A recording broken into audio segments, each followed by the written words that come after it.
জুয়াখোরদের নিয়ে।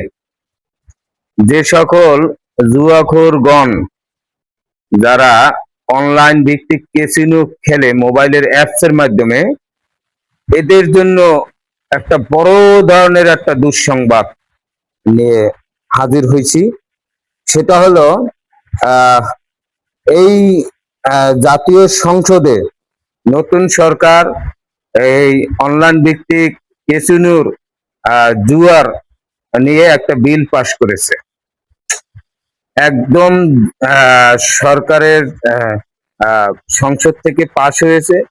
যদি কোনো ব্যক্তি অনলাইন ভিত্তিক জুয়া খেলে এবং মোবাইলে যদি জুয়া অ্যাপস পায়, ওই ব্যক্তির মোবাইল জব্দ এবং ওই ব্যক্তি সাথে সাথে গ্রেপ্তার। সেক্ষেত্রে অর্থদণ্ড, জরিমানা করার ক্ষমতা রাখে। এমনি করে আহ সাথে সাথে তারা মামলা রুজু করে এবং কোর্টে চালান দিতে তারা সক্ষম হবে। প্রশাসনকে সেইভাবে নির্দেশনা অলরেডি জারি হয়েছে।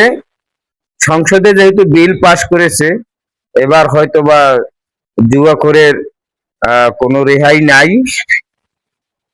যারা জুয়া এই ক্যাসিনো অ্যাপস যারা পরিচালনা করে, ইতিমধ্যে বেশ কয়েকজন এই অনলাইনের জুয়ার যে মেইন হোতা, যারা ওয়েবসাইটের মাধ্যমে যারা এগুলো পরিচালনা করে, এদেরকে গ্রেপ্তার করেছে সিআইডি এবং সাইবার টিম।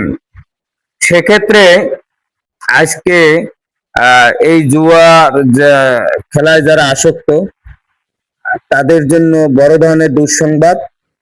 আশা করি যারা যে সকল ব্যক্তিগণ জুয়াখোর রয়েছেন এবং জুয়া খেলার সাথে আসক্ত, আপনারা আজকে থেকে এই জুয়া খেলা অ্যাপস বন্ধ করে দেবেন এবং জুয়ার অ্যাপস পেলেই সাথে সাথে গ্রেপ্তার। এবং পুলিশ প্রশাসন তারা যে কোনো ব্যক্তির তারা মোবাইল তল্লাশি করার ক্ষমতা রাখে। এই বিষয়টা আপনাদেরকে মাথায় রাখতে হবে। এই জুয়া আসক্তি থেকে আপনারা বেরিয়ে আসেন, নইলে বিপদ। সাজা হয়ে যাবে, জেল খাটবেন, জরিমানা হবে, আপনার বড় ধরনের ক্ষতি হয়ে যাবে।